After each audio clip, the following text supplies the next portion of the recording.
یہ کہتے ہیں کہ ایک خاوند نے بیوی سے کہا کہ میں تو تمہیں طلاق نہیں دوں گا، لیکن اگر تم نے مطالبہ طلاق کیا، طلاق مانگی تو تجھے طلاق ہو جائے گی۔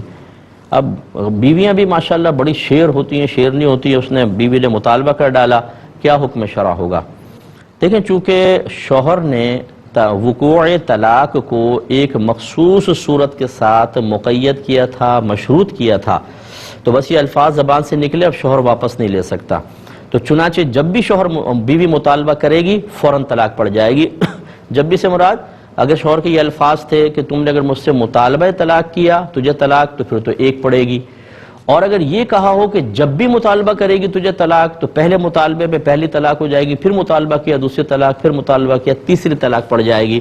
تو آپ کے الفاظ جو ہے وہ یہ کہ اگر تو نے مطالبہ کیا تجھے طلاق ہوگی تو فوراً ایک طلاق واقع ہو جائے گی، اور بیوی اس کے نکاح سے یعنی اس مطلب عدت سٹارٹ ہو جائے گی۔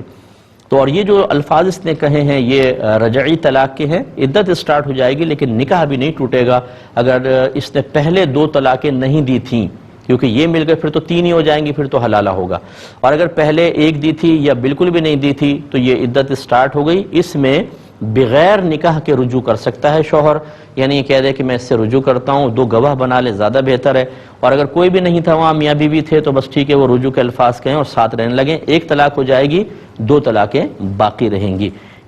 ایک بہن نے فرمایا کہ انہوں نے عمرہ کیا تو پوچھتی ہیں کہ بال وہیں ہمیں حرم میں کاٹنے ہیں؟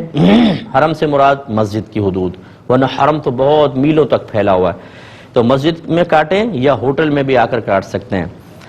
دیکھیں بس یاد رکھیں کہ حج ہو یا عمرہ، حدود حرم میں بال کٹوانا لازم ہوتا ہے۔ اگر آپ اس سے باہر نکل جاتے ہیں، جیسے آپ اندر آتے ہیں نا تو لکھا ہوتا ہے بدایت الحرم، باہر نکلتے ہیں تو نہایت الحرم لکھا ہوتا ہے، تو وہ مکہ یعنی کعبۃ اللہ سے اطراف میں میلوں تک پھیلا ہوا ہے، وہ حرم کہلاتا ہے۔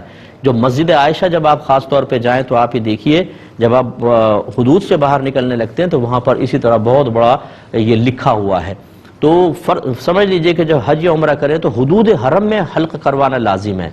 اس کے باہر جیسے جدہ والے اگر یہاں عمرہ کیا اور جدہ میں جا کے کروائیں گے دم لازم ہو جائے گا۔ تو خلاصہ کلام یہ ہے کہ آپ چاہے مسجد میں کریں چاہے گھر میں، بالکل صحیح ہے کیونکہ یہ دونوں حدود حرم میں ہیں۔ دوسرا آپ نے فرمایا کہ بعض اوقات ہم جماعت کے لیے نیچے نہیں جاتے تو ہوٹل میں ہی ٹی وی لگا لیا، اس میں لائیو آ رہی ہوتی ہے مطلب جماعت، تو اسی کو امام کو سمجھ کے ہم رکوع سجود کر لیں، صحیح ہے؟ بالکل صحیح نہیں ہے۔